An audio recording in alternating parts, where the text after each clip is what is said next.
Hindi pa rin ako makapaniwala dito sa nangyari kay Pangulong Duterte na dumating kanina nga sa Pilipinas time na dumating na mukhang yung mga video na mapanood natin, mukhang ito na ba yung last na video natin mapanood sa kanya kasi wala na siya.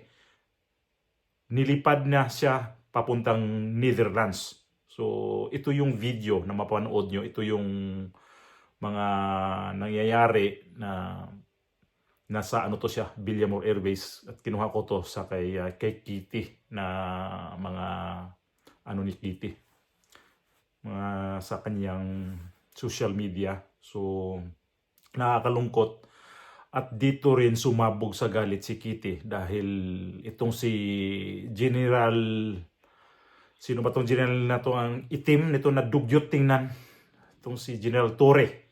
Siya na naman ang bida dito kay Pangulong Duterte. Ilan na ba ang nagiging bida siya dito sa pagiging sip-sip niya sa Pangulo?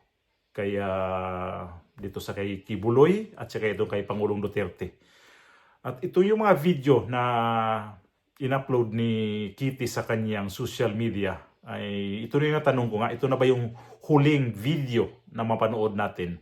So panoorin natin sabay-sabay at huwag pong kalimutan ay subscribe po ang YouTube channel ko at ipagdasal po natin si Pangulong Duterte. Play natin ang video.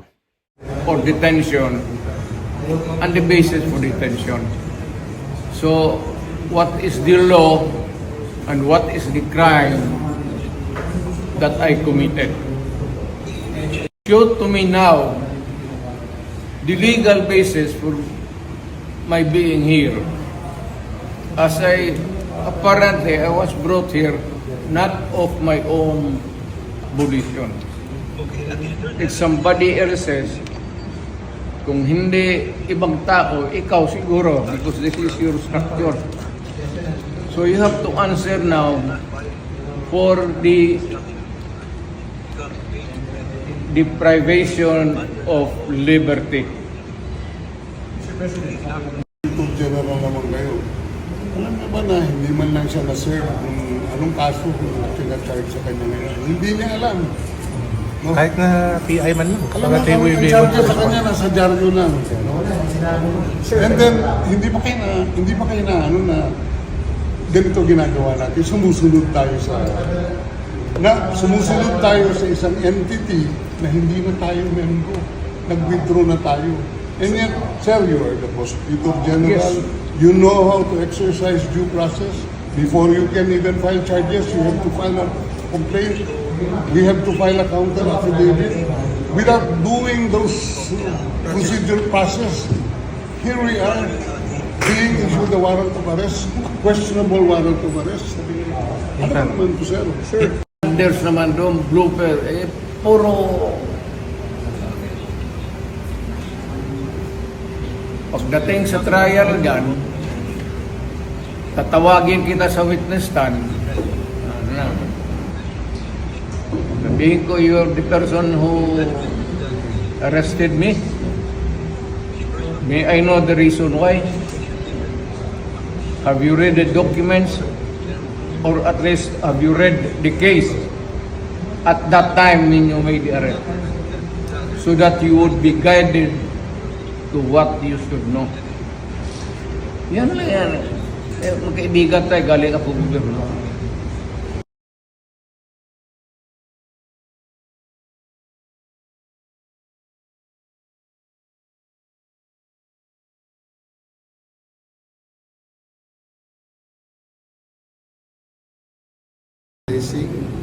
Our obligations under the okay, sir? Sir, ganito. Let us follow the... Ito lang sinasabi ko, sir, na we can do this the hard way.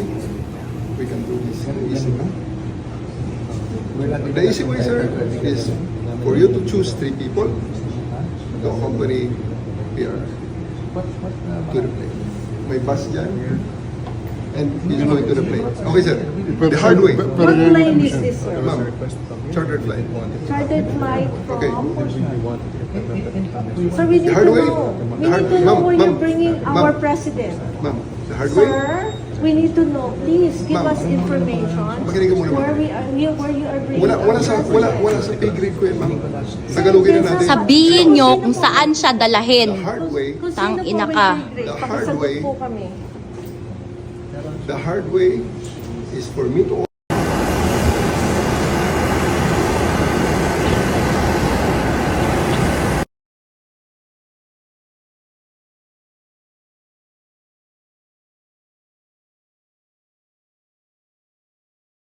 Nakakalungkot na yung bata na si Kitty, yun, di siya tumigil talaga na nag-ano sa social media kanina habang yung tatay niya nandoon na hindi naman talaga komportable kanina sa pagdating mula sa Hong Kong. So ito yung mga ginawa niya na para siyang kinukuhaan niya ng mga video, mga picture, yung mga gamot na hindi pinayagan na makapasok yung doktor ni Pangulong Duterte. So nakakalungkot talaga tong administrasyon na to kasi talagang marsyalo na ang ginawa ni Bongbong Marcos dito sa bansang Pilipinas. Hindi lang natin to para sa akin parang hindi ko to hindi ko to ma-imagine na ganito pa talaga mangyari kay Pangulong Duterte sa lahat ng tulong nitong Pangulo na to sa mga Marcos, tapos ito yung sukli na ginawa ni Bongbong Marcos dito sa kay Pangulong Duterte. So pag nagalit ang mga Duterte sa kanya, siya naman ay parang halos kainin ng buhay ang mga Duterte. Yung dati na mayroong nito na hindi daw nagsasalita si Duterte, si Pangulong Bongbong Marcos, di daw umiimik sa mga binabato ni Pangulong Duterte. Ito yung niya. May plano siyang masama talaga. Grabe ang itim ng budhi ni Pangulong Marcos. Sobrang itim ng budhi nito. Ang sama ng ugali, ang sama ng demonyo na, satanas na itong si Marcos. Sabihin ko sa inyo. Kasi ito yung ginawa niya sa tao na sobrang tulong dati sa mga Marcos. Si Pangulong Duterte ang pangunahing tao na tumulong dito na sa mga Duterte. Nagiging President Bongbong Marcos yan dahil dito sa mga Duterte kasi nga gusto nila na tatakbo siyang presidente, na imbis si VP Sara ang tatakbo dapat noong 2022 kasi nga siya naman talaga ang lamang sa survey, kaya lang nag-give way itong si VP Sara at ito na yung nangyari. Nakakalungkot lang talaga at isipin na ganito. So hindi natin nito na itong si Kitty, namura talaga itong si General Torre. Sa inis nila yun. Kasi imagine ba naman, tatay niya yan eh. Nangyari ng ganun. Hindi maganda ang kanyang mood kanina. So kahit sinong anak, pag yung mga magulang niya sinasaktan na, hindi na sa tama ang pagtrato sa mga ganitong pulis, piling kriminal na wala namang kaso. Saan ang kaso nyo? Yun ang dapat. Ito si Torre, may araw ka din na pinagagawa mo. Minura ka na ng bata dahil hindi ka magandang imahen, hindi ka magandang ihimplo sa iyong posisyon dyan. Kaya sabihin ko sa'yo, buti nga sa'yo na minura ka sa batang Kitty. Dahil gagagawan nyo yan na sobra kayong pang-aapi sa mga tao. Hindi lang ito nangyari kay Pangulong Duterte, mas marami pa kayong ginawa niyong ganyan. May balik din yan. Hindi naman yan habang buhay ganyan din ang sitwasyon nyo. Tingnan natin kung ano talaga mangyayari sa Pilipinas nito.